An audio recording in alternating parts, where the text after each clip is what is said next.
ಬೃಹತ್ ಭ್ರಷ್ಟಾಚಾರದ ಸ್ಮಾರಕ 2 ಆಮ್ ಆದ್ಮಿ ಪಕ್ಷದಿಂದ ಶುಕ್ರವಾರ ವಿನೂತನ ಪ್ರತಿಭಟನೆ. ಬೆಂಗಳೂರು ಡಿಸೆಂಬರ್ 16 ಕೋರಮಂಗಲ 100 ಅಡಿ ಮುಖ್ಯ ರಸ್ತೆಯಿಂದ ಇಜಿಪುರ ಮುಖ್ಯ ರಸ್ತೆ, ಒಳವರ್ತುಲ ರಸ್ತೆ ಜಂಕ್ಷನ್ನಿಂದ ಕೇಂದ್ರೀಯ ಸದನ ಜಂಕ್ಷನ್ ತನಕ ನಿರ್ಮಾಣ ಮಾಡುತ್ತಿರುವ ಮೇಲ್ಸೇತುವೆ ಕಾಮಗಾರಿ ಕಳೆದ 4 ವರ್ಷಗಳಿಂದ ನೆನೆಗುದಿಗೆ ಬಿದ್ದಿದ್ದು, ಕಾಮಗಾರಿಯನ್ನು ಶೀಘ್ರ ಮುಗಿಸುವಂತೆ ಒತ್ತಾಯಿಸಿ ಕೋರಮಂಗಲ ನಿವಾಸಿಗಳ ಜೊತೆಗೂಡಿ ಇದೇ 18 ಶುಕ್ರವಾರದಂದು ಬೆಳಗ್ಗೆ 11 ಗಂಟೆಗೆ ಕೋರಮಂಗಲದ ಸೋನಿ ವರ್ಲ್ಡ್ ಸರ್ಕಲ್ ಬಳಿ ಪ್ರತಿಭಟನೆ ಹಮ್ಮಿಕೊಳ್ಳಲಾಗಿದೆ ಎಂದು ಪಕ್ಷದ ಮುಖಂಡ ಡಾಕ್ಟರ್ ರಾಧಾಕೃಷ್ಣ ಮಾಹಿತಿ ನೀಡಿದರು.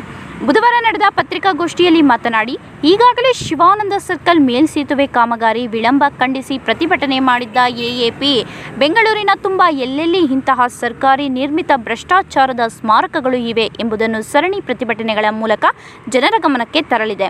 ಸಿಲಿಕಾನ್ ಸಿಟಿ ಬೆಂಗಳೂರಿಗೆ ಬೃಹತ್ ಭ್ರಷ್ಟಾಚಾರ ಸ್ಮಾರಕಗಳ ನಗರ ಎಂದು ಹೊಸದಾಗಿ ನಾಮಕರಣ ಮಾಡಲಾಗುವುದು ಎಂದು ಹೇಳಿದರು. ಕಾಮಗಾರಿಗಳನ್ನು ಸಕಾಲಕ್ಕೆ ಮುಗಿಸದೆ ಜನಸಾಮಾನ್ಯರನ್ನು ನಲುಗುವಂತೆ ಮಾಡಲಾಗಿದೆ. ಎಲ್ಲ ಗಾರಿಗಳ ವೆಚ್ಚವನ್ನು ವರ್ಷದಿಂದ ವರ್ಷಕ್ಕೆ ದುಪ್ಪಟ್ಟು ಮಾಡುತ್ತಾ ತೆರಿಗೆ ದುಡ್ಡನ್ನು ಕಬಳಿಸಲಾಗುತ್ತಿದೆ ಎಂದು ಆರೋಪಿಸಿದರು. ಪತ್ರಿಕಾಗೋಷ್ಠಿಯಲ್ಲಿ ಪಕ್ಷದ ಮಾಧ್ಯಮ ಸಂಯೋಜಕ ಸೋಮಶೇಖರ್ ಇದ್ದರು. ನರ್ಸಿಂಗ್ ಕೇರ್ ಟೇಕರ್ ಹುದ್ದೆಗೆ ನರ್ಸ್ ಮತ್ತು ಹೋಮ್ ನರ್ಸ್ ಬೇಕಾಗಿದ್ದಾರೆ. ನೇರ ನೇಮಕಾತಿ. ವಿದ್ಯಾರ್ಹತೆ 5ರಿಂದ SSLC, PUC ಪಾಸ್ ಅಥವಾ ಫೇಲ್. ವಯೋಮಿತಿ 18ರಿಂದ 35 ವರ್ಷ ಆಗಿರಬೇಕು. ವೇತನ ಅವರಿಗೆ 10,000ದಿಂದ 25,000ವರೆಗೂ ಇರುತ್ತದೆ. ಆರೈಕೆ ಆಸ್ಪತ್ರೆಗಳಲ್ಲಿ ತರಬೇತಿ ಇರುವ ಫಿಮೇಲ್ ಹೋಮ್ ನರ್ಸ್ ಬೇಕಾಗಿದ್ದಾರೆ. ಹೋಮ್ ನರ್ಸಿಂಗ್ ಕೆಲಸ ಗೊತ್ತಿಲ್ಲದ ಮಹಿಳಾ ಅಭ್ಯರ್ಥಿಗಳು ಸಹ ಅರ್ಜಿ ಸಲ್ಲಿಸಬಹುದು. ಉಚಿತ ಊಟ ವ್ಯವಸ್ಥೆ ನೀಡಲಾಗುತ್ತದೆ. ಆರೈಕೆ ಆಸ್ಪತ್ರೆಗಳಲ್ಲಿ ತರಬೇತಿ ಇರುವ ಫಿಮೇಲ್ ಹೋಮ್ ನರ್ಸ್ ಬೇಕಾಗಿದ್ದಾರೆ.